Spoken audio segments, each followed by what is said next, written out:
এবার সুলতান মাহমুদ গজনবী বলেন, আমি আবার 7 দিন পর্যন্ত এই 4 জন চোরারে পাহারা দেওয়ার পর আমি আমার রাজপ্রাসাদের মধ্যে আবার তাহাজ্জুদ নামাজ পড়তে দাঁড়ায় গেলাম। আমি যখন তাহাজ্জুদের নামাজ পড়ি, এমন টাইমে তাহাজ্জুদ নামাজ পড়ে আমি কান্না করতে করতে আমার নামাজের মুসল্লার মধ্যে আমি ঘুমায় গেলাম। কে যেন আমার গায়েবী ভাবে একটা আওয়াজ দিয়ে বলতেছে, এগো গজনবের বাচ্চা, ও সুলতান মাহমুদ গজনবী, আপনি আপনার এত বড় রাজপ্রাসাদের মধ্যে বড় বড় 4 জন আল্লাহর ওলিরে চাকর বানায় রাখছেন। এ বাদশা মনে রাখেন, এত বড় বড় 4 জন আল্লাহর ওলিরে যে আপনি চাকর বানায় রাখছেন, এটার জন্য আপনি আল্লাহর কাছে জবাব দেওয়া লাগবে। বাদশা আমার আল্লাহর কাছে মোরাকাবা করে করে কান্দে আর ডাক দিয়ে কয়, আল্লাহ, আমি তো 4 জন এমন কোন ব্যক্তিকে যারা আল্লাহর বন্ধু, যারা আল্লাহর খাস বান্দা, যারা আল্লাহর ওলি, আমি তো তাদেরকে চাকর বানিয়ে রাখি নাই। বলেন না গো, আমি আল্লাহ তাআলার বান্দা কাদেরকে আমি চাকর বানিয়ে রাখছি?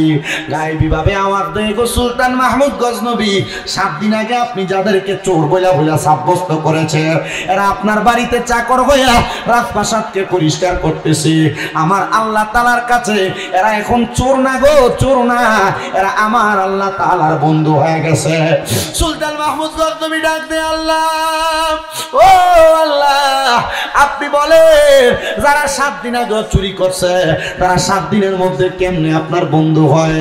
আমার আল্লাহর পক্ষ থেকে জবাব আসে, গো বাদশা সুলতান মাহমুদ গজনবী, শোনো, ও বাদশা সুলতান মাহমুদ গজনবী, এই 4 জন ব্যক্তি দিনের বেলা সকালে একবার বিকালে একবার তোমার রাজপ্রাসাদটারে পরিষ্কার করত, আর বাকি যে অবসর সময় থাকতো তারা আমার আল্লাহর কাছে এমন ভাবে কান্নাকাটি করছে।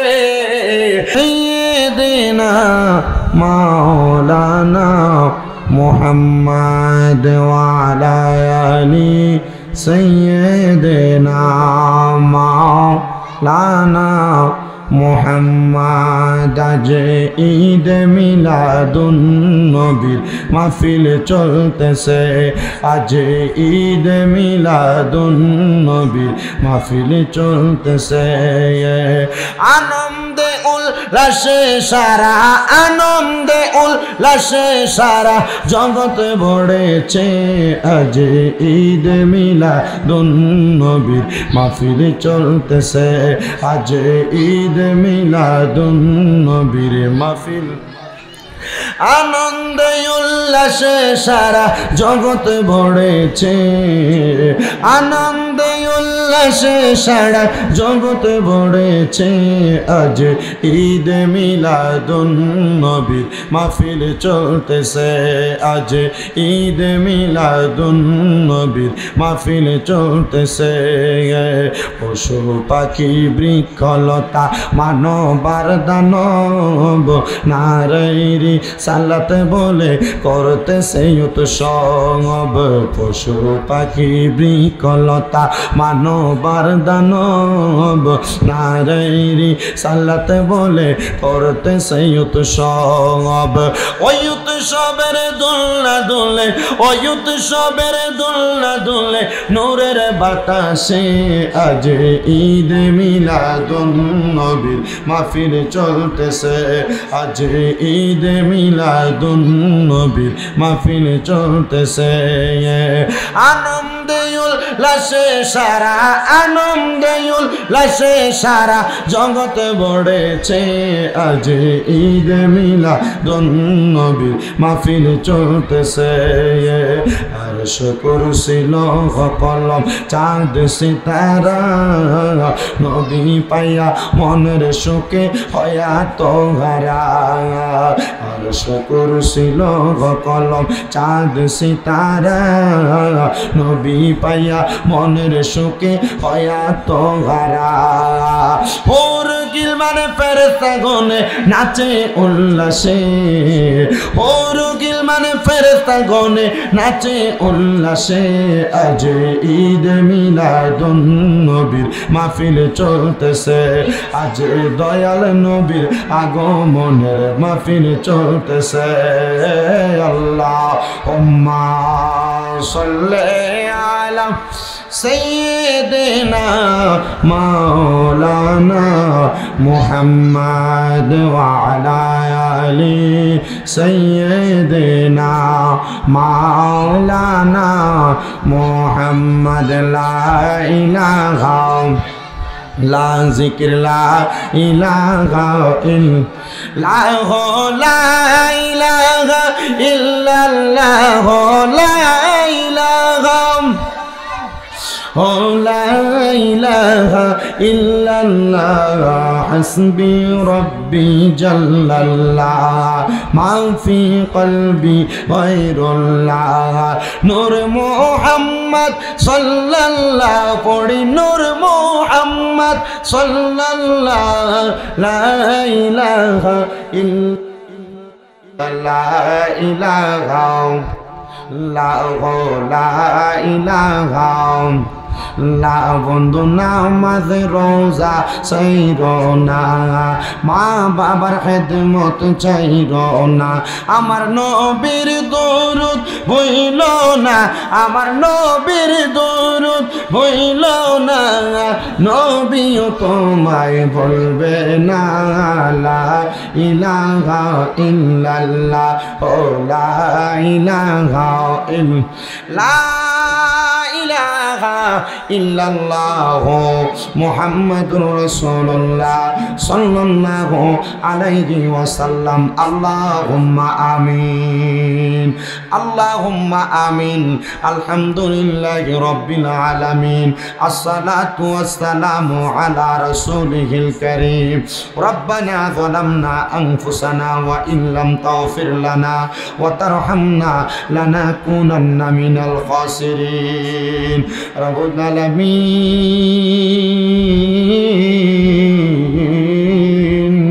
ও দয়াল আল্লাহ একটু রহমতের নজর করে তাকে দেখেন গো আল্লাহ এই কুমিল্লা শহরের প্রাণকেন্দ্র কাটাবিল হযরতে মুহাম্মদ আলী তেগি বকশী রহমতুল্লাহ আলাইহি মাজার শরীফ গলি প্রাঙ্গণে মহান পাকে পাঞ্জাতন আলাইহিমুস সালাম এর স্মরণে মহাপবিত্র ঈদে মিলাদুন নবী সাল্লাল্লাহু আলাইহি ওয়াসাল্লাম উপলক্ষে বাৎসরিক ওয়াজ ও দোয়ার মাহফিল সাজায়া আজকে এই কাটাবিল এলাকার মধ্যে আমার সঙ্গে কতগুলা দাড়ি পাকা মুরব্বী বাবারা যুবক নওজোয়ান ভাইয়েরা ছোট্ট ছোট্ট মাসুম বাচ্চারা পর্দার অন্তরালের মা বোনেরা আপনি আল্লাহর শাহিন শাহী পাক দরবারে গুনাহগার কাঙ্গালের বেশে দুইটা হাত বাড়াইছে আল্লাহ যার হাত তোমার দরবারে মায়া লাগে পছন্দ হয় ওই হাতের উসিলায় আমাদের প্রত্যেকের জীবনের গুনাহ মাফ কইরা বেগুনাহ মাসুম বান্দা বানায়া দাও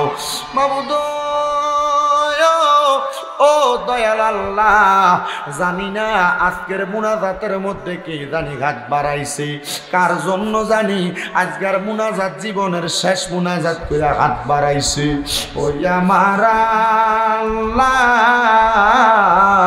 আমরার মুনাজাত তুমি কবুল করছনি রে আমার এই কাটাবিল হযরত পাড়া মুরাদপুর এবং আশেপাশে এলাকার মা বোনেরা গো মারা গো মাইকের আওয়াজ তোমাদের কানে যায়নি গো মা মুনাজাত হইতেছে গো মা আমার আল্লাহর দরবারে আমিন আমিন করে দুইটা হাত বাড়ায়া দাও আমাদের বিশ্বাস আছে গো মা আমার আল্লাহ একটা হাতও খালি ফিরাইয়া দিবে না মারা গো তোমরা তো এই এলাকার নাইউরি না গো মা একদিন আসছিলা লাল রঙের বেনারসি শাড়ি পইরা আর একদিন চলে যাইবা সাদা মার্কিন কাপড় পরিয়া মারা গো দুনিয়ার কাজকর্ম বন্ধ করে দিয়া তাড়াতাড়ি তোমার ঘরের একটা কন্যারের মধ্যে নামাজের মুসল্লাটা বিছায়া আল্লাহর দরবারে আমিন আমিন করে দুইটা হাত বাড়াইয়া দেও গো মা আমাদের বিশ্বাস আছে গো মা আমার আল্লাহ একটা হাতও খালি ফিরাইয়া দিবে না এর কাটাবিল এবং আশেপাশে এলাকার ভাই বাবারা কিরে ভাই মাইকের আওয়াজ তোমাদের কানে যায়নি রে ভাই মুনাজাত হইতেছে রে ভাই তোমরার মতো কত ভাই বাবারা জানি এই হাবির পুকুর পাড়ের গোরস্থানে মুর্দা লাশ শুয়া শুয়া রইছে আজকের মুনাজাত তার আর নসিবে হইছে না বাইরা রে তোমরার মতো কত ভাই বাবারা মা বোনেরা জানি কুমিল্লা মেডিকেল হসপিটালে রোগী হইয়া বিছানার মধ্যে শুয়া রইছে। আমার আল্লাহ দয়া কইরা মায়া কইরা আজকের জান্নাতের বাগানে আমরা বান্দাদেরকে বসাইছে। বাইরে অল্প কিছুক্ষণ সময়ের জন্য জান্নাতের বাগানে বইসা আমার আল্লাহর মুনাজাতে আমিন আমিন কইয়া ডাক দাও। আমরার বিশ্বাস আছে রে আমার আল্লাহ একটা হাতও খালি ফিরাইয়া দিবে না। আল্লাহ আজকের মুনাজাতের মধ্যে কারা জানি হাত বাড়াইছে, কোন সন্তানের জানি জগতের মধ্যে বাবা নাই।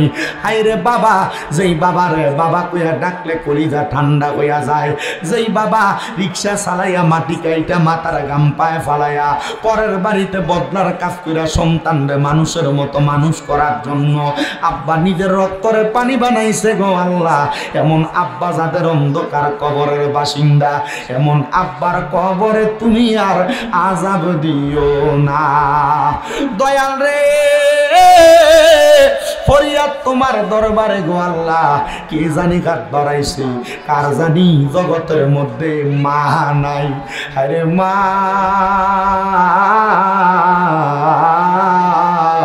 যেই মারে মা কইয়া ডাক দিয়া চেহারার দিকে তাকাইলে আমার আল্লাহ আমল নামার মধ্যে একটা কবুল হজরের সওয়াব দান কইরা দেয়।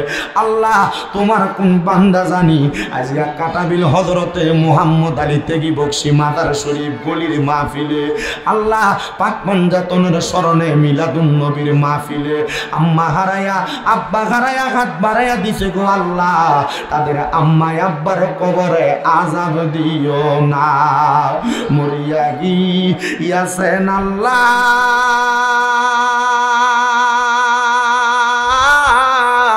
ওই আল্লাহ যারার মা বাপ মাফ করিয়া দেন না গো আল্লাহ কবরে রাজা। আকাশেতে চন্দ্র সূর্য ওই আল্লাহ উঠে বারে বার, কবর দেশে যারার গো মা বাপ ফিরিল না আর। আম্মায়া আব্বা আছে যারার কবরে আল্লাহ, আম্মায়া আব্বা আছে যারার কবরে রাখিয়েন গো নূর নবীর খেদমতে।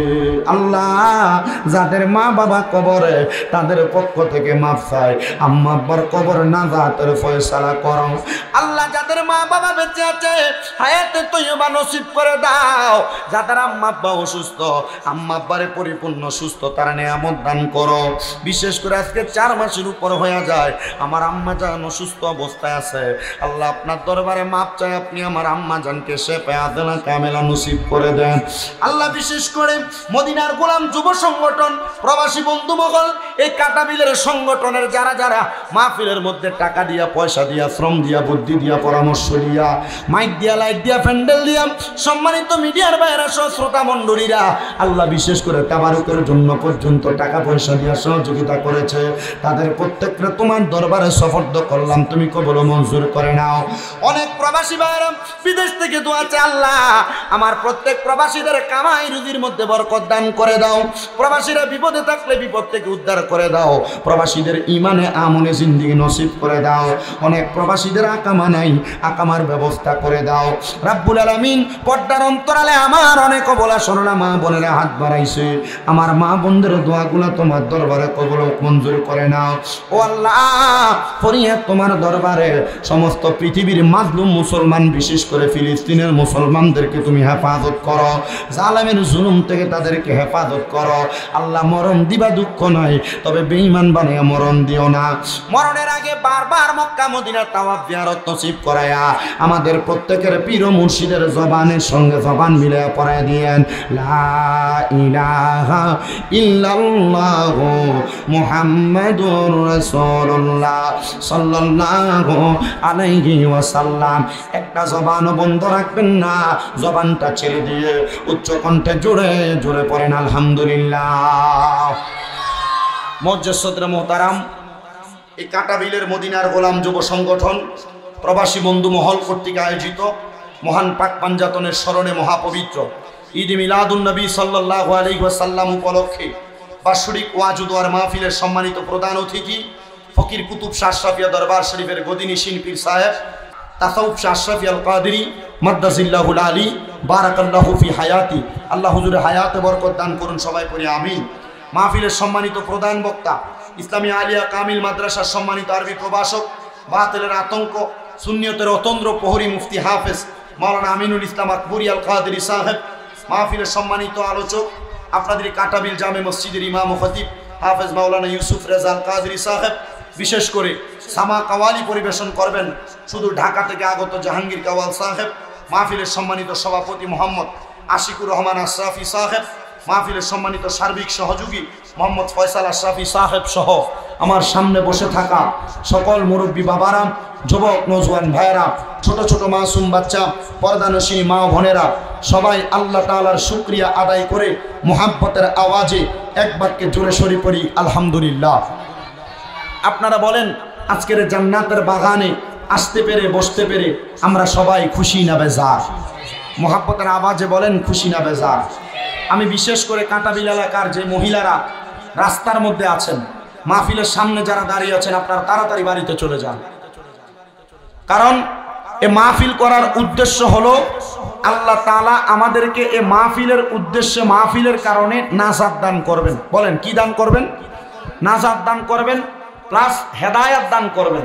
তো যদি মহিলারা বেপরদা ঘুরে মাহফিলের সামনে এসে দাঁড়ায় থাকে, এটা কি হেদায়াত হবে? কথা কয় হেদায়াত হবে? এজন্য আমি সব মা বোনদেরকে বলবো, এই মাহফিলের চাইতে আপনাদের জরুরি পর্দা করা।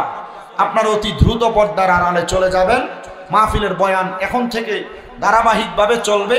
আপনারা বলেন আজকে মিলাদুন নবীর মাহফিল হচ্ছে, আমরা সবাই কি খুশি না বেজার? আমাদেরকে আগে জানতে হবে পবিত্র ঈদে মিলাদুন নবী এটা আমরা কেন পালন করি, এটা পালন করার কারণ কি, আর এই ঈদে মিলাদুন নবী শব্দটার মানে কি? কারণ এখন সোশ্যাল মিডিয়ার মাধ্যমে, ইন্টারনেটের যে যুগ আসছে, ফেসবুক ইউটিউব সহ বিভিন্ন মিডিয়া মাধ্যমে বহু মৌলবী সাহেবরা ঈদে মিলাদুন নবীকে বেদাত বলে, ঈদে মিলাদুন নবীকে বেদাত বলে, নাজায়েজ বলে, এবং এটাকে কোরআন সুন্নাহর বহির্ভূত একটি কাজ মনে করে। কিন্তু না, এটা কোরআন সুন্নাহর বহির্ভূত কোনো কাজ নয়। কাঁটাবিল এলাকার মদিনার গোলাম যুব সংগঠনের ভাইয়েরা, প্রবাসী বন্ধু মহল, এই সংগঠনের ভাইয়েরা যে জান্নাতের বাগান মাহফিল সাজিয়েছেন, তাদের কপাল বড় ভাগ্য, বড়ই খুশনসিব। এই জান্নাতের বাগান মাহফিল করে তারা নবীজির শাফাতের অধিকারী হয়েছে। সবাই জবান খুলে পড়ি সুবহানাল্লাহ। গভীর মনোযোগ দিবেন। পবিত্র ঈদে মিলাদুন নবী সাল্লাল্লাহু আলাইহি ওয়াসাল্লাম, এই ঈদ শব্দটার অর্থ হলো খুশি। আমরা স্বাভাবিকভাবে দুনিয়াতে সন্তান জন্মগ্রহণ করলে আমরা খুশি হয়ে যাই। কোন মানুষ যদি নতুন কোন চাকরি পায় খুশি হয়ে যায়। আর আমার আল্লাহ তাআলা আসমান জমিন চন্দ্র সূর্য গ্রহ নক্ষত্র যা কিছু বানাইলেন, আল্লাহ তাআলা এই সকল কিছু যেই নবীর ওসিলাতে বানাইলেন, ওই নবীর আগমনে আমরা সবাই খুশি। এজন্য মিলাদুন নবী শব্দটা হলো মুরাক্কাব যৌগিক শব্দ। এই মিলাদুন নবী শব্দের অর্থ হলো নবীর জন্ম, আর ঈদ শব্দের অর্থ হলো খুশি। ঈদে মিলাদুন নবী মানে হলো নবীর জন্মের খুশি। নবীর জন্মে যারা বেজার এরা মুনাফিক, নবীর জন্মে যারা বেজার এরা মুশরিক, নবীর জন্মে যারা বেজার এরা কখনো মুসলমান হতে পারে না। কারণ যে নবীর উম্মত দাবি করে সে অবশ্যই নবীর জন্মে খুশি হবে। কোন সন্তান জন্ম নেওয়ার পর ওই সন্তান যদি তার বাপকে অস্বীকার করে, তাহলে সন্তানের পরিচয় হয় হারামজাদা। আর আল্লাহর নবীর উম্মত আমরা দাবি করি, কিন্তু ওই নবীর মিলাদ মানি, মিলাদুন নবী আমরা মানি না। তাহলে আমাদের পরিচয় কিন্তু উম্মত যেই নবীর ওই নবীর হবে না। এজন্য আমাদের সবাইকে মনে রাখতে হবে, নবীর মিলাদুন নবীর মাধ্যমে আল্লাহ তাআলা আমাদেরকে দুনিয়ার জমিনের মধ্যে বড় মর্যাদাবান, বড় রহমত আমাদেরকে আল্লাহ তাআলা দান করেছেন। আল্লাহ কোরআনে বলেন, বিসমিল্লাহির রহমানির রহিম, ওয়া মা আরসালনাকা ইল্লা রাহমাতাল লিল আলামিন। জবান খুলে জোরে জোরে পড়েন আল্লাহু আকবার। আল্লাহ বলে, বান্দা আমি আল্লাহ তোমাদের কাছে পাঠাই নাই, আরসাল করি নাই, তবে হ্যাঁ ইল্লা রাহমাতাল লিল আলামিন, আমি আল্লাহ তোমাদের কাছে আমার হাবিবে কিবরিয়া নবীকে রাহমাতাল লিল আলামিন বলে পাঠাইলাম। ও আল্লাহ রাহমাতাল লিল আলামিন বলে পাঠাইলেন, কিন্তু আমরা যে মিলাদুন নবীর জুলুস করি, মিলাদুন নবীর মাহফিল করি, আমাদেরকে মানুষ ভণ্ড বলে, বেদাতি বলে। আল্লাহ কারণটা কি বলবেন নাকি? আল্লাহ জানে এত বান্দা, যদিও দুনিয়ার মানুষ তোমারে বন্ধ বলবে, দুনিয়ার মানুষ তোমারে খারাপ বলবে, আমি আল্লাহ কোরআনুল কারীমের মধ্যে ঘোষণা করে দিলাম, কুল বিফাদলিল্লাহি ওয়া বিরহমাতিহি ফাবিযালিকা ফালইফরাহু হুয়া খায়রুম মিম্মা ইয়াজমাউন। আল্লাহ বলে, বান্দা আমি আমার বন্ধুর মাধ্যমে জানিয়ে দিচ্ছি, ও বন্ধু আপনি তাদেরকে বলে দেন, তারা যখন আমি আল্লাহর পক্ষ থেকে ফজল পায়, আমি আল্লাহর পক্ষ থেকে রহমত পায়, তারা যেন খুশি উদযাপন করে। এই খুশি উদযাপন কোনো সাধারণ খুশি নয়, এই খুশি উদযাপন হলো তারা যা আমল নামা জমা করে রাখে তার চাইতে আরো বড় উত্তম। আমার মুসলমান ইমানদারেরা, কেমন উত্তম খুশি আপনারা উদযাপন করবেন? আল্লাহ কোরআনুল কারীমে আবার বলেন, قد جاءكم من الله نور وكتاب مبين। আল্লাহ বলে, নিশ্চয়ই এই মাত্র তোমাদের নিকট আসিয়াছে আমি আল্লাহর পক্ষ থেকে একটা নূর। ও আল্লাহ, ওই নূরটা কি? তাফসীরে জালালাইন শরীফের মধ্যে আল্লামা জালালউদ্দিন সুয়ুতী রহমাতুল্লাহ আলাইহি, আল্লামা জালালউদ্দিন মুহল্লি রহমাতুল্লাহ আলাইহি বলেন, ইয়ানে নূরুম বামানা মুহাম্মাদুর রাসূলুল্লাহ সাল্লাল্লাহু আলাইহি ওয়াসাল্লাম। জোরে সরে বলেন সুবহানাল্লাহ। ওরে আমার নবী নূরের নবী, আরে দেখলাম না তার প্রেমের ছবি, আমার নবী নূরের নবী, আরে দেখলাম না তার নূরের ছবি, দেখলে ছবি পাগল হবি, দেখলে ছবি পাগল হবি, থাকতে ঘরে পারবি না, মদিনা বানাইল দিওয়ানা, বলেন মদিনা বানাইল দিওয়ানা, আমার মন হইয়াছে দিওয়ানা, পান হইয়াছে দিওয়ানা, মদিনা বানাইল দিওয়ানা। ওরে বারে রবিউল আউয়াল আসলেন নবী সর, আরে তাই তো আমরা গাইব নবীর শান, সুন্নি মুসলমান গাইব আমরা কামলিওয়ালার শান, বলেন গাইব আমরা জিন্দা নবীর শান, সুন্নি মুসলমান গাইব আমরা কামলিওয়ালার শান। আরে নূর নবীজির তিনটি সূরত, শুনো হে নবীজির মত, প্রমাণ করে হাদিস আর কোরআন। ওরে এক যে শুরুতে হাকিকি, দুই নম্বরে মালায়েকি, তিন নম্বরে মানব রূপ ধারণ, নবীর আসে কাহান গাইব আমরা কামলিওয়ালার শান, বলেন গাইব আমরা মদিনাওয়ালার শান, সুন্নি মুসলমান গাইব আমরা মুসলমান ইমানদার। আল্লাহ বলে, এই মাত্র আমার পক্ষ থেকে তোমাদের কাছে আসিয়াছে নূর। ও আল্লাহ, আপনার পক্ষ থেকে কেমন নূর আগমন করলো? এবার আমার আল্লাহ তাআলা জানায়া দেয়, বান্দা কেমন নূর যদি তোমরা শুনতে চাও, তাহলে নবীর আম্মা জান হযরতে আমিনার কাছে প্রশ্ন করো। মা আমিনা বলে, যখন আমার গর্ভ থেকে, আমার রেহেম থেকে রাহমাতুল লিল আলামিন সিরাজুম মুনির নবী মুহাম্মদ মুস্তাফা আহমদ মুস্তাফা সাল্লাল্লাহু আলাইহি ওয়াসাল্লাম নবী আমার আগমন করে। আমি আমেনা তাকে দেখলাম গো, আমি আমেনার ঘর থাইকা সুদূর সামদেশের বড় বড় রাজপ্রাসাদ গুলা দেখা যায়। ও মা আমেনা, আপনার চোখের মধ্যে কি এত পাওয়ার? আপনার চোখের মধ্যে কি এত পাওয়ার, এত জ্যোতি? মা আমেনা বলে, এটা আমার পাওয়ার না, আমার আল্লাহ তাআলা নবী মুহাম্মদুর রাসূলুল্লাহর চেহারা মোবারকের নূরের তাজাল্লিতে আমি আমেনার চোখ দিয়া সামদেশের রাজপ্রাসাদ গুলা দেখাইছে। জোরে সোরে পড়ি সুবহানাল্লাহ। এই পাইলাম আমার নবীর নূরের দুইটা প্রমাণ। এক নাম্বার আল্লাহ কোরআনে বলে, দুই নাম্বার নবীর নিজের মা বলে। এবার আমার নবীর কলিজার টুকরা স্ত্রী হযরতে আবু বকর সিদ্দিকের কলিজার টুকরা কন্যা আম্মা জান আয়েশা সিদ্দিকা রাদিয়াল্লাহু তাআলা আনহা বলে, জগতের মানুষ, আমি আয়েশা সিদ্দিকা আমার ঘরের মধ্যে একদিন সন্ধ্যা ওয়াক্ত হয়ে গেছে, আমি আমার ঘরের মধ্যে সুই দ্বারা কাপড় সেলাই করতেছি। এমন টাইমে গো আমার নবীজি রাহমাতুল লিল আলামিন নবীজি আমার হুজরাতে আগমন করার আগে আমি আয়েশা সিদ্দিকার হাতের সুইটা মাটির মধ্যে পড়ে গেছে। অন্ধকার থাকার কারণে আমি আমার সুইটা খুঁজে পাইতেছিলাম না। এমন টাইমে আকে নামদার তাজদারে মদিনা হুজুর পর নূর মুহাম্মদুর রাসূলুল্লাহ সাল্লাল্লাহু আলাইহি ওয়াসাল্লাম নবী আমার হুজরাতে আমার ঘরে আগমন করলো।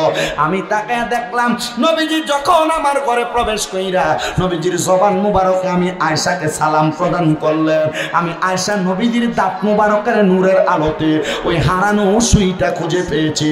চিন্তা করে দেখেন, নবীজির দাঁত মুবারকের নূরের আলোতে মা আয়েশা সিদ্দিকা হারানো সুই খুঁজে পায়, কিন্তু বাতিল ফেরকারা আমার নবীর নূর মানতে তাদের বড় কষ্ট হয়। বলে, হুজুর কেমনে নূর মানবো না?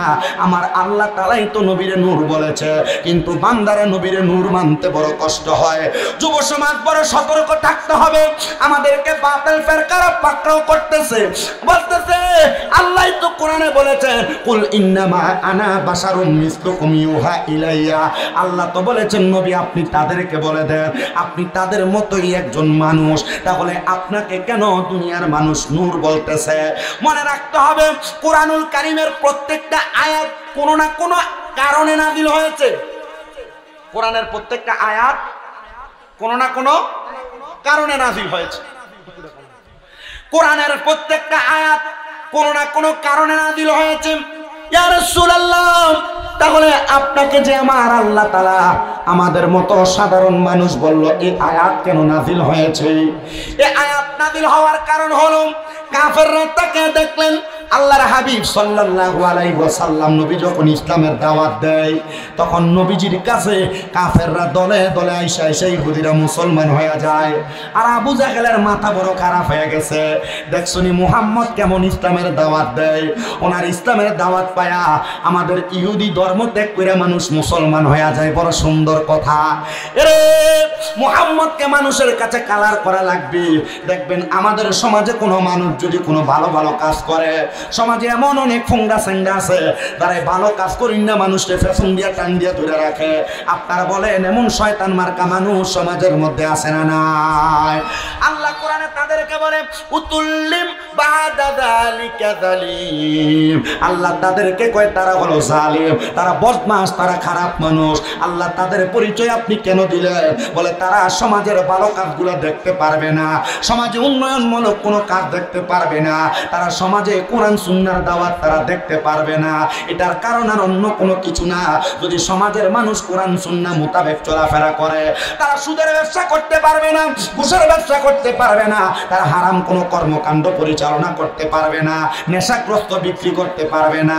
এই জন্য আপনারা বলে সমাজকে সুন্দর এবং পরিধেয় করার জন্য আমাদের সবাইকে কোরআন সুন্নাহ মোতাবেক সমাজ পরিচালনা করার দরকার আছে না নাই? এই বাজে লোকগুলা সমাজ নষ্ট করে দেয়। এই জন্য আমি আপনাদের সবাইকে বলবো, হারামখোর যারা, সুদখোর যারা, ঘুষখোর যারা, পরের হক মেরে মেরে খায় যারা, নেশাদ্রব্য বিক্রি করে যারা খায় যারা, আপনারা তাদের থেকে বেঁচে থাকার চেষ্টা করবেন। মনে রাখবেন এদের সঙ্গে সঙ্গে কোনো বন্ধুত্ব করবেন না। আপনি মনে রাখবেন যার সাথে আপনার দুনিয়াতে বন্ধুত্ব থাকবে আল্লাহ তাআলা হাসরের ময়দানে আপনাকে তার সঙ্গে দাঁড় করিয়ে দিবে। এই জন্য যারা যুবক ভাই আছেন, মুরব্বী বাবা আছেন, পর্দার অন্তরালের মা বোনেরা আছেন, আপনারা সব সময় বন্ধুত্ব করবেন এমন একজন ব্যক্তিত্বের সাথে যার সাথে বন্ধুত্ব করলে আপনার কবর সুন্দর হবে, হাসর সুন্দর হবে, মিজান ফুলসিরাত সুন্দর হবে। এবার আপনারা বলেন আমরা আমাদের জীবন কবর হাসর মিজান সুন্দর করার জন্য ভালো ভালো মানুষের সাথে চলার দরকার আছে না নাই? আপনারা আস্তে কথা বলতেছেন, বলেন না দরকার আছে না নাই? সমাজের মধ্যে এমন কীট পতঙ্গগুলা সমাজ নষ্ট করতেছে, মনে হয় কাঁটাবিল এলাকায় নাই। কথা কয় না কেন? কাঁটাবিল এলাকায় আছে না নাই? এমন প্রত্যেক এলাকার মধ্যে কীট পতঙ্গের দ্বারা সমাজ নষ্ট হয়ে যাচ্ছে। আমাদের সবাইকে সতর্ক থাকা লাগবে। তো নবী যখন ইসলামের দাওয়াত দেয়, নবীর পেছনে শত্রু যিনি লাগছে, নবীজির আপন চাচা যার নাম আবু জাহেল, ওই আবু জাহেলের নাম আবু জাহেল ছিল না, আবু জাহেলের নাম ছিল আবুল হেকাম। আবুল হেকাম মানে হলো শিক্ষিত জ্ঞানী ব্যক্তি, কিন্তু আমার আল্লাহ তাআলা ওই আবু জাহেলের নাম আবুল হেকাম থেকে আবু জাহেল বানাইছে মূর্খের পিতা। কারণটা কি? কারণ আবু জাহেল আমার নবীরে চিনে নাই, কিন্তু কাফের মুশরিক বেঈমানরা আমার নবীকে দেখে দেখে ঈমান আনছে। জোরে বলেন সুবহানাল্লাহ। ওই আবু জাহেল বলেন মুহাম্মদকে একটু বেইজ্জতি করা লাগবে, চলে গেছে মক্কা নগরীর সবচাইতে বড় জাদুগির যার নাম মালিক বিন হাবিব। মালিক বিন হাবিবের কাছে যা বলতেছো, গো মালিক বিন হাবিব, তোমার কাছে আমার একটা আবদার, মুহাম্মদ তো আমাদের বাপ দাদার ধর্মকে ধূলিসাৎ করে দিচ্ছে, তুমি একটু মুহাম্মদকে মানুষের কাছে একটু খারাপ ভাবে প্রচার করো না। মালিক বিন হাবিব কয়, এ আবু জাহেল, তুমি যে আমাকে বলতেছো মুহাম্মদকে মানুষের কাছে খারাপ ভাবে উপস্থাপন করার জন্য, আমার একটা শর্ত আছে। বলে কেমন শর্ত? আমার ঘরে একটা মেয়ে আছে যে অন্ধ, চোখে দেখে না। এ আবু জাহেল, আমি যদি মুহাম্মদকে মানুষের কাছে কালার করে দিতে পারি, তাহলে তুমি বলো আমার এই কন্যাটার চোখটা চিকিৎসা করে তুমি ভালো করে দিতে পারবা কিনা? আবু জাহেল কয়, শুধু এইটা না, তোমার যদি 10টা কন্যা থাকতো, আমি এই কাজের বিনিময়ে তোমার কন্যাদেরকে ভালো করার চিকিৎসার খরচ দিতাম। হাবিব বিন মালিক রাজি হয়ে গেছে। মক্কার বড় জাদুগির হাবিব বিন মালিক ডাক দিয়ে কয়, জগতের মানুষ, আমি আবার আমার হাতের মুঠের মধ্যে অনেকগুলা পাথর নিলাম। পাথর নিয়ে আল্লাহর হাবিব মুহাম্মদুর রাসূলুল্লাহর কাছে যা প্রশ্ন করলাম, ইয়া মুহাম্মাদা, আপনি বলেন তো আমার হাতের মধ্যে কি? আপনি যদি সত্য নবী হন, আপনি যদি হক নবী হন, আপনি যদি আল্লাহ তাআলার প্রতিনিধি হন, তাহলে আপনি বলতে পারবেন আমার হাতের মধ্যে কি? আমার নবী ডাক দিয়া কয়, হাবিব বিন মালিক গো, আমি বলবো নাকি তোমার হাতে যেইটা আছে সেইটা বলবে? হাবিব বিন মালিক বলে, এটা কেমন কথা বলেন? আমার হাতে কি আছে আপনি কিভাবে জানেন? আমার নবী বলে, হাবিব বিন মালিক গো, আমার আল্লাহ তাআলা আমি নবীকে গায়েবের খবর সম্পর্কে অবহিত করে দিয়েছেন। যত কিছু গোপন আছে আমার আল্লাহ তাআলা আমি নবীর মাধ্যমে প্রচার করেছেন। বলেন সুবহানাল্লাহ। ওরে ছিলেন আল্লাহ গোপনের গোপন, নূরে মুহাম্মদী হইতে করিলেন সৃজন। ওরে জিন পরি ফেরেশতা সকল, জিন পরি ফেরেশতা সকল, নবীর নূর ফসিনা, নূরের নবী শুইয়া আছে সোনার মদিনা। মদিনা নূরের নবী শুইয়া আছে সোনার মদিনা। আপনাদের কি কষ্ট হচ্ছে? অসুবিধা হচ্ছে? দেখো মুহাব্বতে নবীর শান গান না, হয়তো আল্লাহ তাআলা আমাদের সব গুনাহ আজকের মাহফিলের উসিলা মাফ করে দিবে। একটু মুহাব্বতে বলেন, ওরে যারু উসিলায় পয়দা হইলি, যারু উসিলায় তারে কেন চিনলি না, নূরের নবী শুইয়া আছে সোনার মদিনা। মদিনা নূরের নবী শুইয়া আছে সোনার, আর করছি লোহার কলম, আরে নূরে মুহাম্মদী হইতে করিলেন সৃজন। আরে আর করছি লোহার কলম, আরে নূরে মুহাম্মদী হইতে করিলেন সৃজন। আরে যিনি পরি ফেরেশতা সকল, যিনি পরি ফেরেশতা সকল, নবীর নূরের ফসিনা, নূরের নবী শুইয়া আছে সোনার মদিনা। মদিনা নূরের নবী শুইয়া আছে সোনার মদিনা। আইরে যারু সিলাই পয়দা হইলি, যারু সিলাই পয়দা হইলি, তারে কেন চিনলি না? নূরের নবী শুইয়া আছে সোনার মদিনা। একটা জবান বন্ধ রাখবেন না, জবান খুলে জুড়ে পড়েন ইয়া রাসূলুল্লাহ। হাবিব বিন মালিক কয় আল্লাহর নবী, এ মুহাম্মাদুর রাসূলুল্লাহ, তুমি বলো আমার হাতে কি আছে? নবী উত্তর দেয়, এ হাবিব বিন মালিক, তুমি বলো, আমি বলবো না, তোমার হাতে যেটা আছে সেটা বলবি। আমার নবীজির প্রশ্নের জবাবে হাবিব বিন মালিক বলে, তাহলে বলো, বলতে বলো। হাবিব বিন মালিকের হাতের পাথরগুলা ডাক দিয়া কয়, লা ইলাহা ইল্লাল্লাহু মুহাম্মাদুর রাসূলুল্লাহ সাল্লাল্লাহু আলাইহি ওয়াসাল্লাম। ধরে পড়েন মারহাবা। হাবিব বিন মালিক বলে, মুহাম্মদ, তুমি তো আমার থেকে বড় জাদুগির। নাউজুবিল্লাহ বললেন না? মনে রাখবেন আপনারা যারা এখানে আছেন, নবীদের দ্বারা যদি কোনো অলৌকিক ঘটনা ঘটে, এইটাকে হাদিস শরীফের ভাষায় বলে মুজিজা। কি বলে? আসতে বলতেছে যুব সমাজ যারা, আপনারা একটু মনোযোগ দেন। কেন দিবেন? কারণ বর্তমানে বাতিল ফেরকা এমন ভাবে ভিড়তেছে, যখন কোনো বাতিল ফেরকার কাছে আপনি এই ঘটনা বলবেন, তখন এরা বলবে এগুলো তো বানানো কথা, এগুলো বানোয়ার, এগুলোর কোনো দলিল নাই। তখন আপনি তারা বলবেন, আপনি মনে হয় জানেন না, নবীদের দ্বারা এমন কোন অলৌকিক ঘটনা ঘটলে এটাকে মুজিজা বলে। আর মুজিজা হলো নবীদের শান।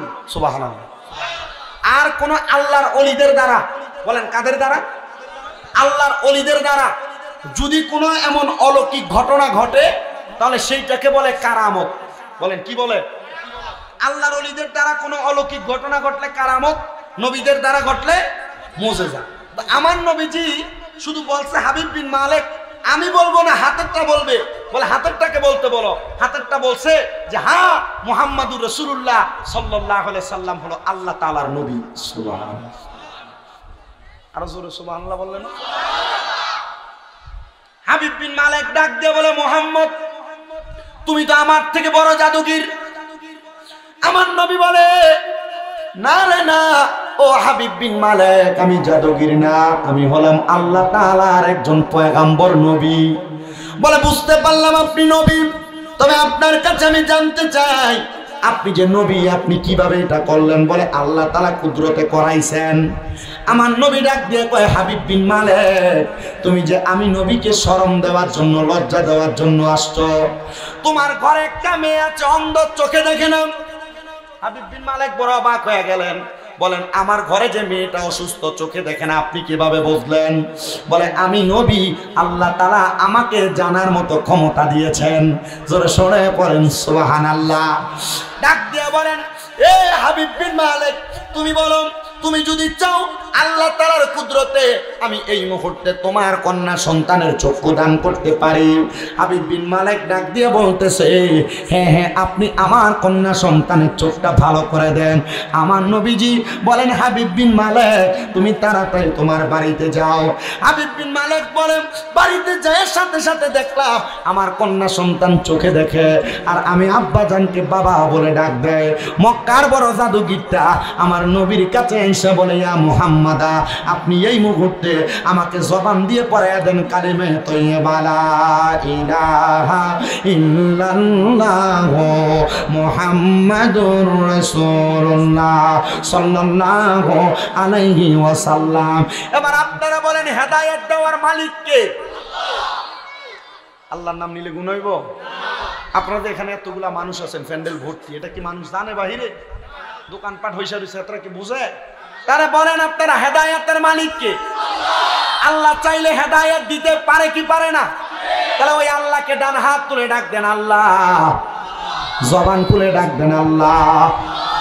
আল্লাহ কিভাবে হেদায়েত দেয় আরেকটা ছোট্ট ঘটনা শুনাই। আপনাদের যদি কষ্ট না হয়, আমি আমার বয়ানটা এই ঘটনার মাধ্যমে আপনাদেরকে বোঝায় দেওয়ার চেষ্টা করব। যে তোমার মাহফিলে আরো আলোচক আছে, আমাকে বলছে মিলাদুন নবীর বয়ান করার জন্য। আমি মিলাদুন নবীর অল্প একটু কথা বলে আমি আমার ওয়াজদা নবীর শান ও আজমতের দিকে আনলাম। কিন্তু আমরা যদি একটু হেদায়েতের বয়ান না করি, আমাদের সমাজ দুলিশাত হয়ে যাবে, পানির সাথে মিশে যাবে। এবার আপনারা বলেন, আমাদের সবার হেদায়েতের দরকার আছে না নাই?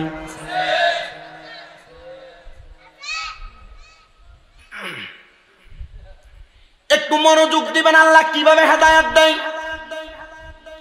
হযরতে সুলতান মাহমুদ গজনবী রহমতুল্লাহ আলাইহি, গজনবের বড় বাদশাহ সুলতান মাহমুদ গজনবীর একটা স্বভাব ছিল, উনি সব সময় 5 ওয়াক্ত নামাজের পাশাপাশি তাহাজ্জুদ নামাজ পড়তেন। কি নামাজ? এই যে আজকের মাহফিলটা যেই গলিত হচ্ছে, হযরত মুহাম্মদ আলী তেগি বকশিয়া দরবারের অত্যন্ত বড় একজন আশেক। আপনারা বলেন ওনাদের জীবনে তাহাজ্জুদের নামাজ আছে না নাই? যে আজকের মাহফিলে আপনারা প্রধান অতিথি বানাইছেন ফকির কুতুব শাহ আশরাফিয়া দরবারের পীর সাহেব হুজুর। আপনারা বলেন ফকির কুতুব শাহ আশরাফির জীবনে তাহাজ্জুদের নামাজ আছে না নাই? গৌসে মাঝবান্ডারের বায়াত যারা, তাদের জীবনে তাহাজ্জুদের নামাজ আছে না নাই? শাহেনশাহ শাহ আব্দুল্লাহ গাজীপুরী, কুমিল্লার বাদশা, কুমিল্লার শহর কুতুব, ওনার জীবনে তাহাজ্জুদের নামাজ আছে। শুধু তাই নয়, শাহপুর দরবার শরীফের যিনি ডক্টর আহমদ পেয়ারা বাগদাদি হুজুর কেবলার জীবনেও তাহাজ্জুদের নামাজ আছে। পানুয়া দরবারের হযরতে আবু আহমদ শাহ কেবলা কাবা, তাদের জীবনেও তাহাজ্জুদের নামাজ আছে। হযরত শাহজালাল ইয়ামিনী, শাহপরান জালালি, তাদের জীবনে তাহাজ্জুদের নামাজ আছে। শুধু তাই নয় রে মুসলমান, আপনারা যত আল্লাহর ওলি দেখতে পান, প্রত্যেক আল্লাহর ওলিদের জীবনে তাহাজ্জুদের নামাজ আছে। এক মাসে কাজম পিছে হুজুরকে প্রশ্ন করা হয়, হুজুর আপনি রাতে বেশিক্ষণ ঘুমান না, আপনি রাতের 3 ঘন্টা সময় মাত্র ঘুমানোর বেশি ঘুমান না, হুজুর আপনি সারা রাত্র নামাজের মুসল্লার মধ্যে বসে বসে কি করেন? হুজুর বলে অন্য কোনো কাজ নয়, আমার কাছে যে মানুষ হাতে হাত থেকে বায়াত গ্রহণ করে, আমি আমার মুরিদদের পক্ষ থেকে রাত্রবেলা নামাজের মুসল্লার মধ্যে বৈশা বৈশা আমার মুরিদদের হিসাবটা আমার আল্লাহর কাছে পরোয়ানা করি। ধরে বলেন সুবহানাল্লাহ। বড় বাদশা ছিলেন সুলতান মাহমুদ গজনবী। তিনি বলেন, ও জগতের মানুষ শোনো, আমি সুলতান মাহমুদ গজনবী তাহাজ্জুদের নামাজ পড়ার জন্য একদিন গভীর রজনীতে আমি বের হয়ে গেলাম আমার রাজপ্রাসাদের সামনে নালার মধ্যে, নদীর মধ্যে ওযু করার জন্য। সুলতান মাহমুদ গজনবী বলেন, আমি নদীর মধ্যে ওযু করতেছি, এমন টাইমে দেখলাম নদীর ওই পারে 4 জন মানুষ দেখা যায়। ওই 4 জন মানুষকে দেখা আমি সুলতান মাহমুদ গজনবী মনে মনে চিন্তা করতে লাগলাম, দেখ রে, আমি মনে এতদিন করতাম আমি মনে হয় একা একা তাহাজ্জুদের নামাজ পড়ি, আর কেউ পড়ে না। আর আমি তাকাইয়া দেখলাম আমার রাজ্যের ভিতরে 4 জন ব্যক্তি তাহাজ্জুদের নামাজ পড়ে। আর ওই 4 জন ব্যক্তি মনে মনে চিন্তা করেছে, আজকে আমরা সকল জায়গাতে চুরি করি, কিন্তু আজকে আমরা বড় একটা জায়গাতে চুরি করব। এটা অন্য কোনো জায়গা না, এটা হলো এই গজনব এলাকার বাদশা সুলতান মাহমুদ গজনবীর বাড়ি। এই 4 জন চিন্তা করে, দেখ আমরা 4 জন একসাথে আসছি চুরি করার জন্য, আর নদীর ওই পারে একটা বেড়া বসে আছে, মনে হয় সে একা একা আসছে, তার কত বড় সাহস। আসলে কি সুলতান মাহমুদ গজনবী চুরি করতে আসছে না তাহাজ্জুদের ওযু করতে? তাহাজ্জুদের। আপনারা মনে রাখবেন, সমাজের মধ্যে যেই ব্যক্তি যেমন তার চিন্তাধারা, যেই ব্যক্তি যেমন তার চিন্তাধারা।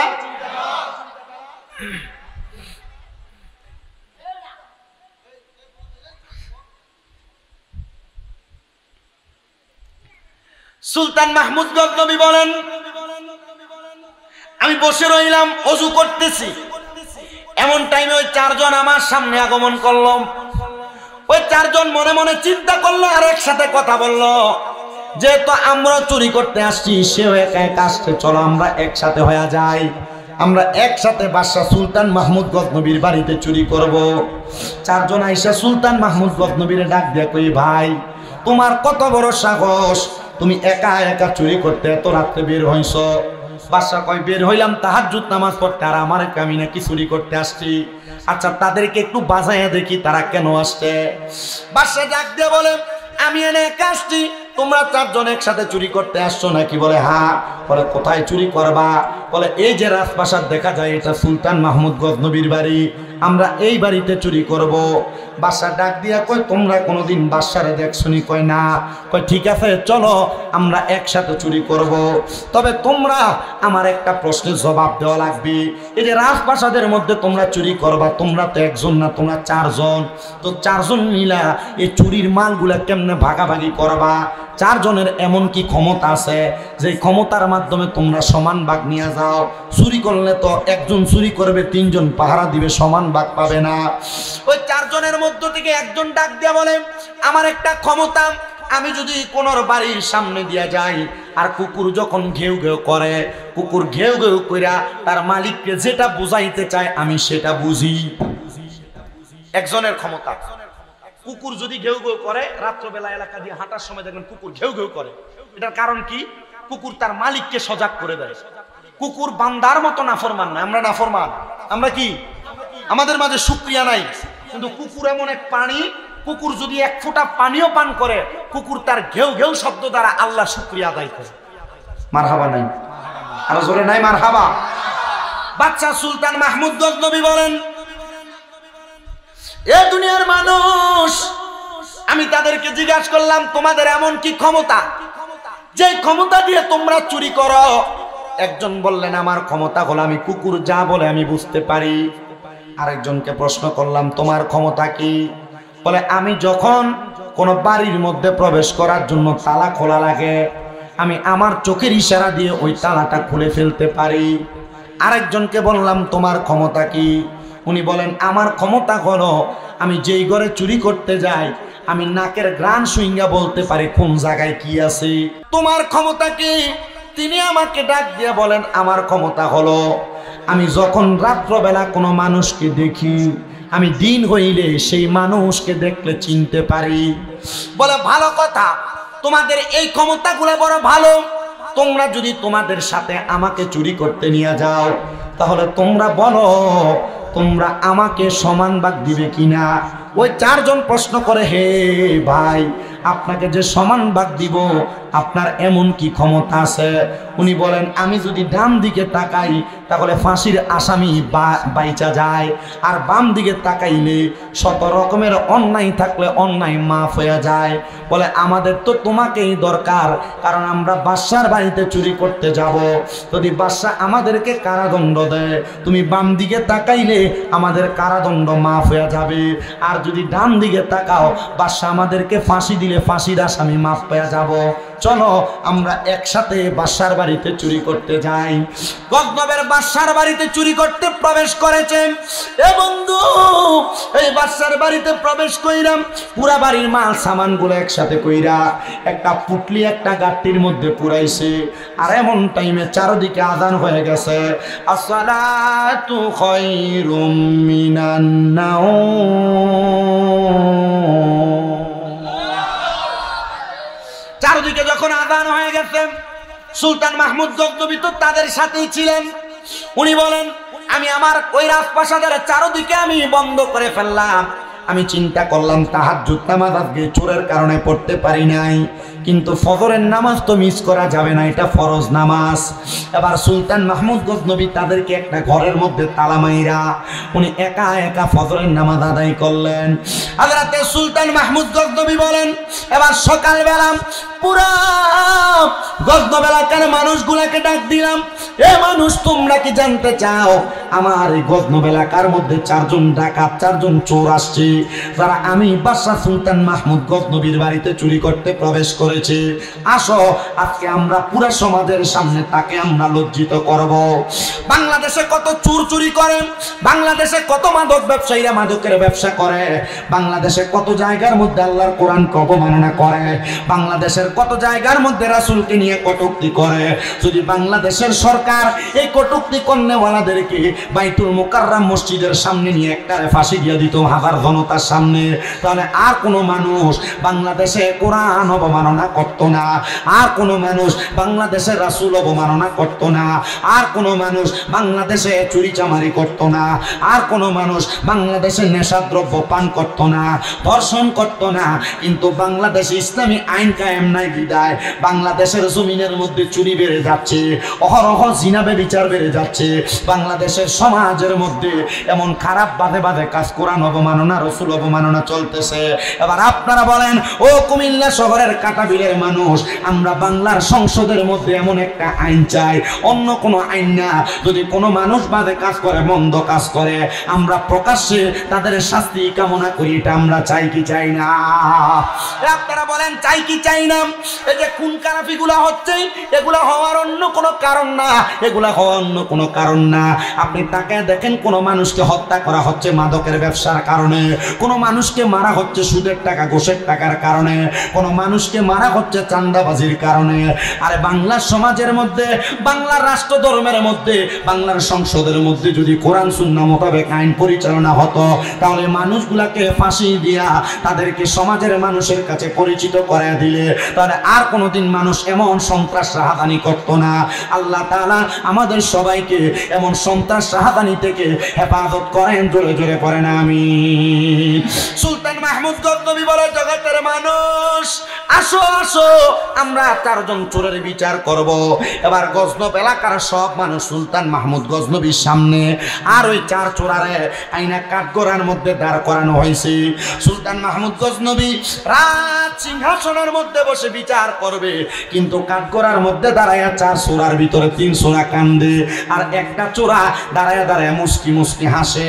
সবাই বড় অবাক হয়ে গেল, এ মানুষ, এ 4 জন চোর, তোমরা যে চুরি করেছো বাদশার বাড়িতে তোমাদের ফাঁসি হইতে পারে, কিন্তু তোমাদের মধ্যে 3 জন তোমরা কান্না করো, আর একজন কেমন জানি বেহায়া নির্লজ্জের মতো হাসতেছে।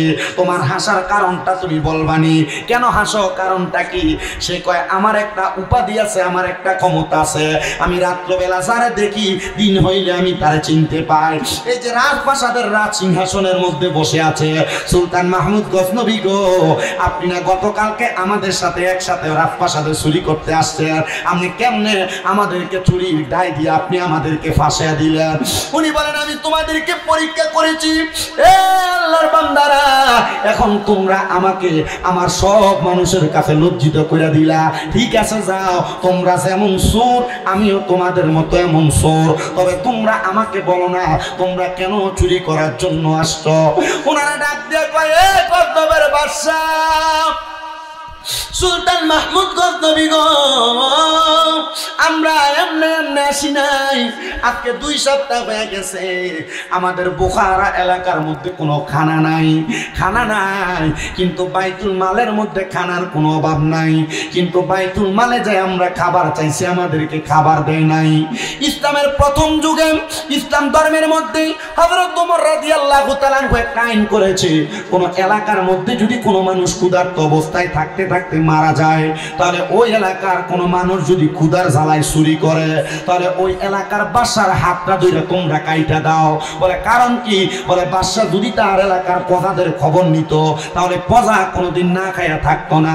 বাংলাদেশের সমাজে এমন অনেক মেম্বার চেয়ারম্যান আছে, এমন অনেক প্রতিনিধি আছে যারা মানুষের গম চুরি করে, ডাল চুরি করে, আপনারা বলেন পিসিবির মাল চুরি করে, এমন ছোট্ট সোনার বাংলাদেশে আছে না? না, গরিব মানুষ 10 টাকা কেজি চাল কিনা খাওয়ার জন্য আইন করে দেওয়া হয়েছে টিসিবির মাল, কিন্তু লক্ষ্য করে দেখা যায় সুন্দর প্যান্ট পরা টাইওয়ালা মানুষ যে টিসিবির মাল নেয়, গরিব মানুষকে 10 টাকার চাল দিতে যায়, ওই চালটা আর গরিব মানুষের কাছে 10 কেজি দেয় না, 5 কেজি দিয়া বুঝ দিয়া দেয়, আর 5 কেজি করে করে জমায়া বাহিরের এলাকার মধ্যে বস্তা সালাম দেয়। আপনারা বলেন এমন চোরও আছে না? না,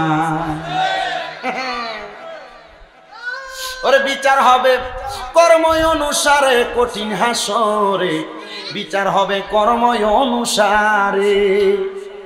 সমাজের এমন ডাল চোর, তেল চোর, চাউল চোর কম না বেশি? এদের টিসিবির মাল বেচা হয় না? আপনার কথা বলেন, এই যে টিসিবির মালামাল বিক্রি হইতেছে, 10 টাকা কেজি 10 কেজি চাউল একটা মানুষ পাবে, কিন্তু 10 টাকা কেজি চাউল মানুষকে 5 কেজি দিয়ে বুঝ দেয়, আর 5 কেজি করে আলাদা করে রাইখা বাহিরে বস্তা চালান দেয়। এমন চোর চোরটা আছে না?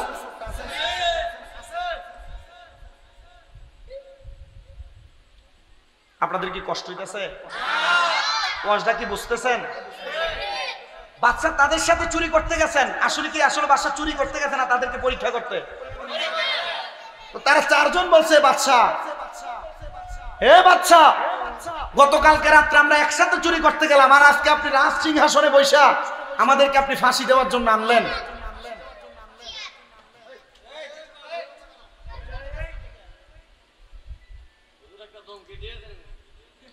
বাদশা সুলতান মাহমুদ গজনবী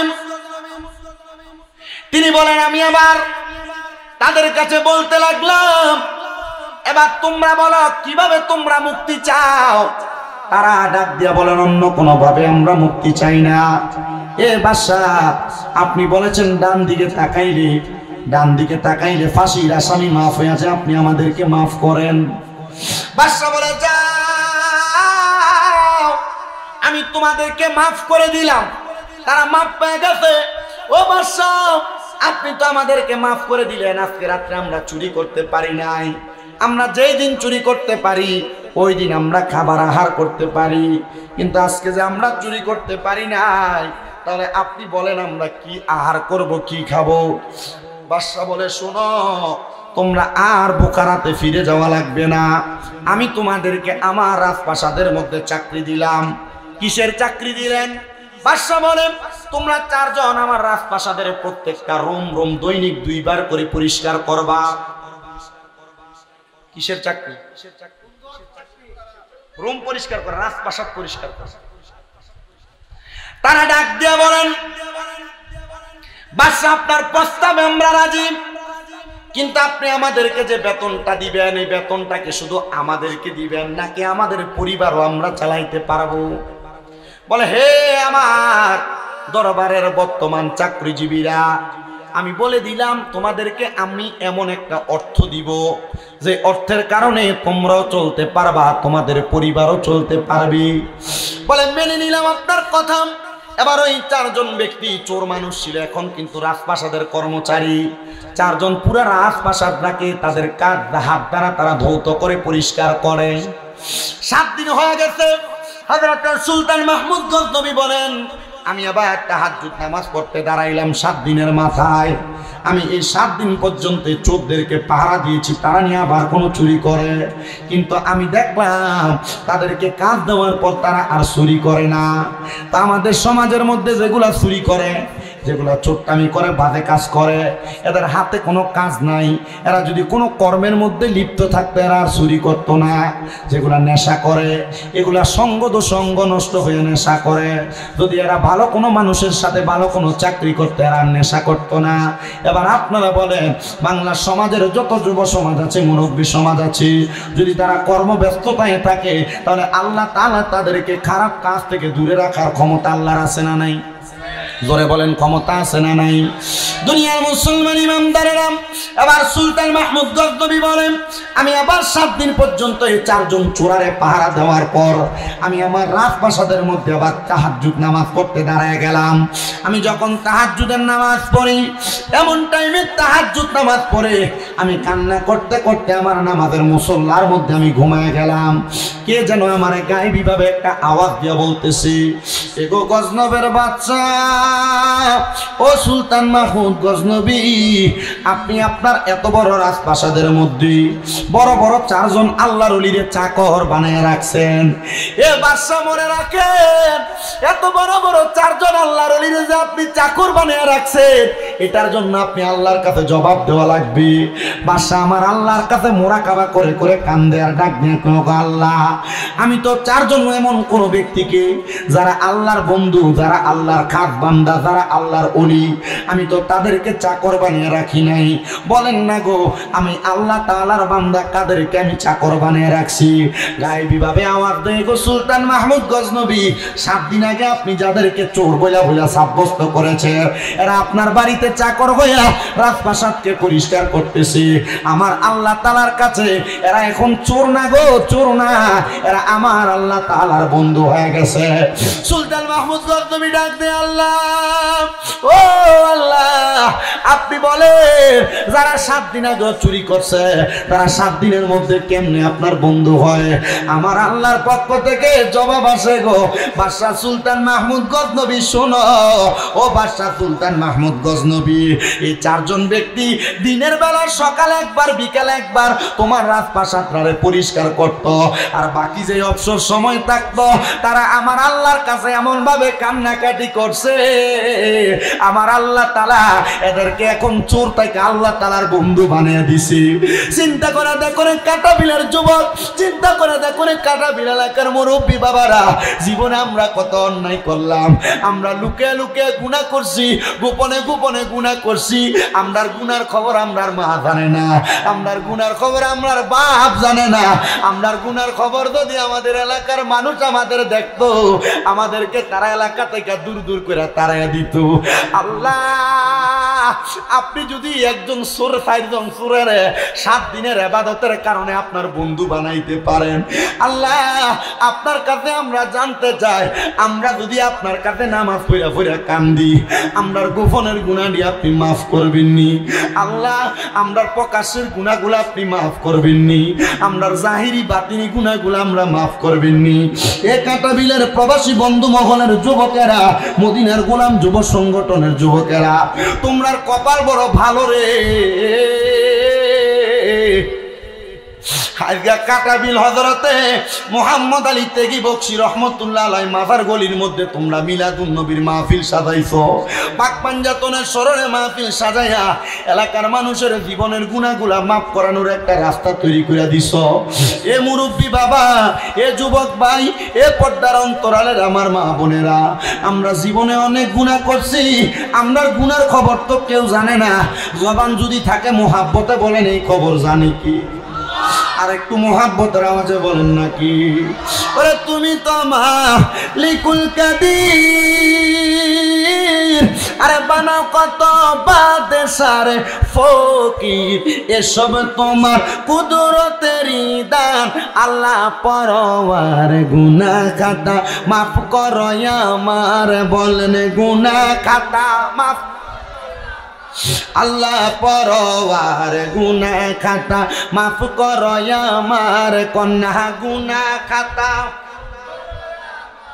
আল্লাহ পরওয়ার গুনাহ খাতা মাফ করো আমার।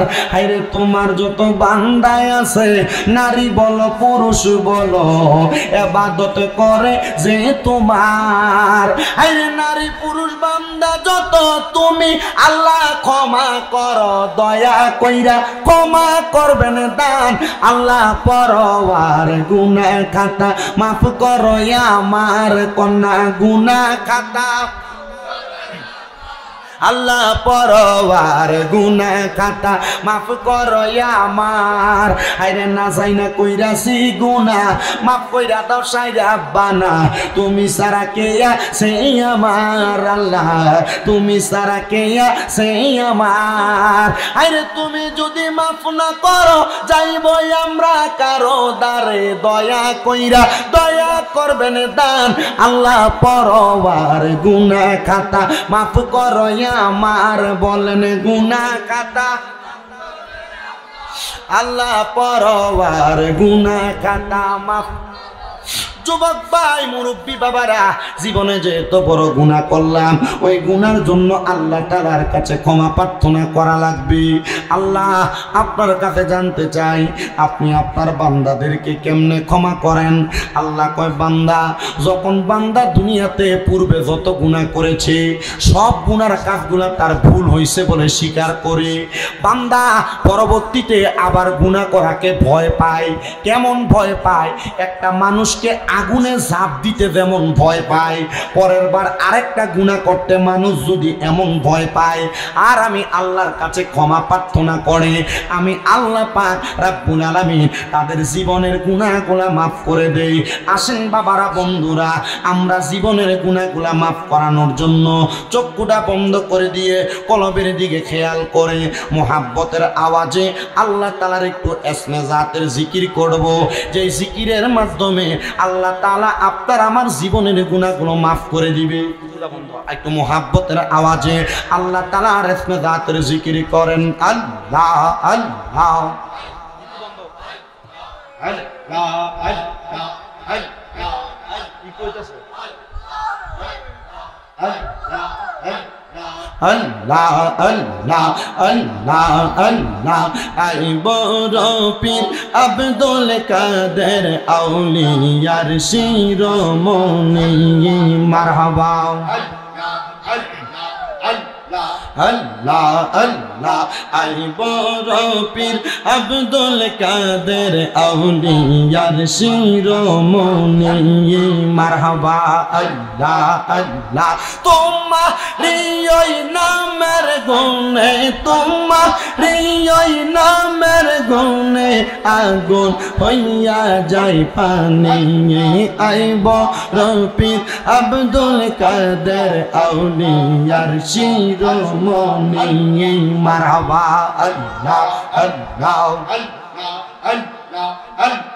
ভক্তের বিপদ হইলে পূর্বে তুমি পশ্চিমে ভক্তকে বাঁচাও গো গাউস তোমার নিজ গুণে মারহাবা আল্লাহ আল্লাহ আউলিয়াদের সম্রাট তুমি আউলিয়াদের সম্রাট তুমি মহিউদ্দিন জিলানী আই বড় পীর আব্দুল কাদের আউলিয়ার শিরোমণি মারহাবা আল্লাহ আল্লাহ মুর্শিদ মুর্শিদ কইরাই আমার ঘুমাসে না নয়নে মোহাম্মদ আলী বকশির নামে ঘুমাসে না নয়নে আমারে বলিবা মুর্শিদ কে মনে মারহাবা আল্লাহ আল্লাহ কুতুব শাহ বাবার নামটা লইয়া ঘুমাসে না নয়নে কুতুব শাহ আশরাফির নামটা লইয়া ঘুমাসে না নয়নে আমারে বলিবা কুতুব শাহ কে মনে মারহাবা আল্লাহ আল্লাহ তোমায় আমি ভালোবাসি পাগলের মতো মনে চাইলে এই পাগল মন চোটে গত খবন মারহাবা আল্লাহ আল্লাহ তোমায় আমি ভালোবাসি পাগলের মতো মনে চাইলে এই পাগল মন চোটে গত খবন মারহাবা আল্লাহ আল্লাহ লোক সমাজে কলঙ্কি আমি গলাই কলঙ্কের মালা লোক সমাজে কলঙ্কি আমি গলাই কলঙ্কের মালা আমারে বলিবা কুতুব শাহ কে মনে মারহাবা আল্লাহ আল্লাহ তোমায় আমি ভালোবাসি দিয়া মন প্রাণ গো মুর্শিদ দিয়া মন প্রাণ মনে চাইলে তোমার দিকে ছোটে আমার প্রাণ মারহাবা আল্লাহ আল্লাহ তোমায় আমি ভালোবাসি দিয়া মন প্রাণ মনে চাইলে তোমার দিকে ছোটে আমার প্রাণ মারহাবা আল্লাহ লোক সমাজে কলঙ্কি আমার গলায় কলঙ্কের মালা লোক সমাজে কলঙ্কি আমি গলায় কলঙ্কের মালা আমারে বলিবা মুর্শিদ কে মনে মারহাবা আল্লাহ আল্লাহ তোমরা আমায় কি বোঝাইবা অন্তর পইরা কালা আমি জানি গো গাজীপুরের নামে আছে কত জালা মারহাবা আল্লাহ আল্লাহ আমি জানি গো মুর্শিদ নামে আছে কত জালা মারহাবা আল্লাহ এই জগতে প্রেম করিয়াও কয়জন আছে ভালা হাই গো কয়জন আছে ভালা মারহাবা উপর উপর দেখতে ভালো ভিতর পইরা কালা আরে উপর উপর দেখতে ভালো ভিতর পইরা কালা আমি জানি গো মুর্শিদ নামে আছে কত জালা মারহাবা আমি বুঝি গো দয়াল নামে আছে কত জালা মারহাবা মান কুলো মান সব হারাইলাম গাইতা নামের মালা হাইরে গাইতা নামের মালা মারহাবা মুর্শিদ প্রেমে জইলা পয়রা অন্তর হইছে কালা আমি জানি গো দয়াল নামে আছে কত জালা মারহাবা আল্লাহ আল্লাহ আল্লাহ আল্লাহ শাহপুরের প্রেম বাগানে শাহপুরের প্রেম বাগানে ফুটলো আজব ফল সেই ফল আমার প্রাণের মুর্শিদ বাগদাদি হুজুর সেই ফল আমরার প্রাণের মুর্শিদ কাউকাব শাহ হুজুর মারহাবা আল্লাহ আল্লাহ প্রেম বাগানে ফুটলো আজব ফুল বাগদাদি বাবার নয়ন মনি কাউকাব শাহ হুজুর মারহাবা আল্লাহ আল্লাহ জিকিরেতে থাকে যে মশগুল পাঞ্জা তোনের জিকিরেতে থাকে যে মশগুল সেই ফল আমরার প্রাণের মুর্শিদ বাগদাদি হুজুর মারহাবা আল্লাহ আল্লাহ আল্লাহ আল্লাহ আল্লাহ আল্লাহ আল্লাহ আল্লাহ আল্লাহ আল্লাহ লা ইলাহা ইল্লাল্লাহ মুহাম্মাদুর রাসূলুল্লাহ সাল্লাল্লাহু আলাইহি ওয়াসাল্লাম জবান বন্ধ নাই মুহাব্বতের আওয়াজে পড়েন আলহামদুলিল্লাহ জিকির করলাম কার শুধু আল্লাহর না আল্লাহর জিকিরের সাথে আউলিয়া কেরামের নামও বলেছি এখন অনেকে আপনারা প্রশ্ন করবেন এ শামীম রাজা তোমরা যে আল্লাহর জিকিরের সাথে মুর্শিদের জিকির করো এটার কারণটা কি আল্লাহর জিকিরের সাথে তো মুর্শিদের জিকির চলে না না না না আমার আল্লাহর নবী রাহমাতুল লিল আলামিন নবী হাদিসে মুবারাকার মধ্যে বলে জিক্রুল আম্বিয়া মিনাল ইবাদাতি ওয়া জিক্রুস সলিহিনা কাফারা নবীদের নামের জিকির করলে ইবাদত হয় মানে নবীর নামের দুরূদ পড়লে জিকির করলে ইবাদত হয় আর আউলিয়া কেরামের নাম পীর মুর্শিদের নামের জিকির করলে গুনাহ মাফ হয় মারহাবা বলবেন না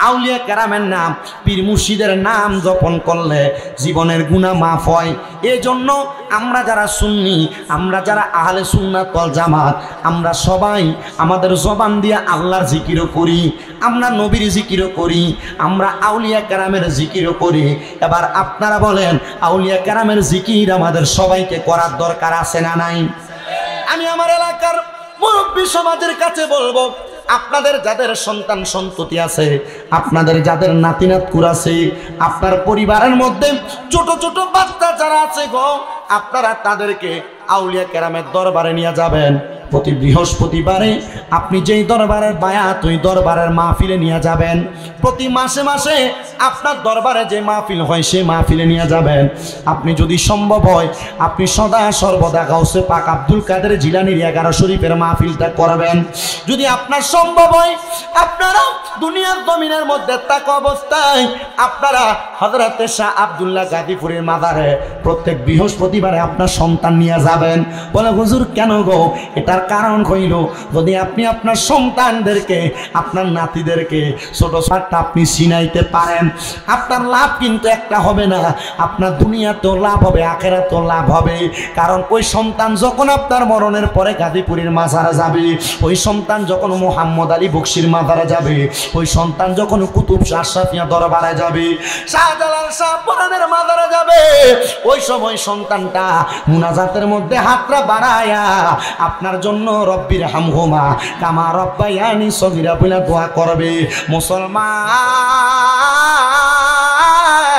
এই জন্য আপনাদের সবার কাছে করজোরে আবদার, আপনারা আপনাদের ছোট ছোট বাচ্চাদেরকে আউলিয়া কেরামের দরবার চিনাইবেন। কেউ যদি আপনারা বলেন পীরের দরবারে যাওয়া বেদাত, পীরের দরবারে যাওয়া শিরিক, ওলিদের মাজারে যাওয়া বেদাত, ওলিদের মাজারে যাওয়া শিরিক, এরারে বলবা তুমি আমার যত শিরিক বেদাতের কথা বলো না কেন, আমি এটা মানব না। কারণ হইল আউলিয়া কেরামের কারণে আমরা বাংলাদেশের মুসলমান যারা দাবি করি, আমরার বাপ দাদা 14 কুষ্টিরা পরনের মধ্যে ধুতি থাকতো, ধুতি, আর পীর মাশায়েখ বাংলাদেশে আগমন কইরা আমরার পরম থেকে ধুতি কইলা লুঙ্গি পরাইছে। এই জন্য আমরা আউলিয়া কেরামের দরবারে যাই। হযরতে শাহজালাল ইয়ামিনী যদি বাংলাতে আগমন না করত, আমরা মুসলমান দাবি করতে পারতাম না। হযরতে শাহ মাকদুম যদি বাংলাতে আগমন না করত, আমরা মুসলমান দাবি করতে পারতাম না। এই বড় বড় আল্লাহর ওলিদের কারণে আমরা মুসলমান দাবি করি। ওই সিলেটের জমিনে যখন হযরতে শাহজালাল ইয়ামিনী আগমন করছে গো, ওই আগমনের সময় সিলেটের বিদর্মীরা বাদশা গোবিন্দ আল্লাহর ওলিদেরকে কষ্ট দিছে, তীর মারছে, পাথর মারছে রে। ওই পাথরের আঘাত খায়া আল্লাহর ওলিরা ইসলাম ধর্ম ত্যাগ করে নাই। ধরে শুনে পড়েন আল্লাহু আকবার। শাহজালাল ভাই উপরে একটু মুহাব্বতের আওয়াজে দুরূদ শরীফ পড়েন, আল্লাহুম্মা সাল্লি।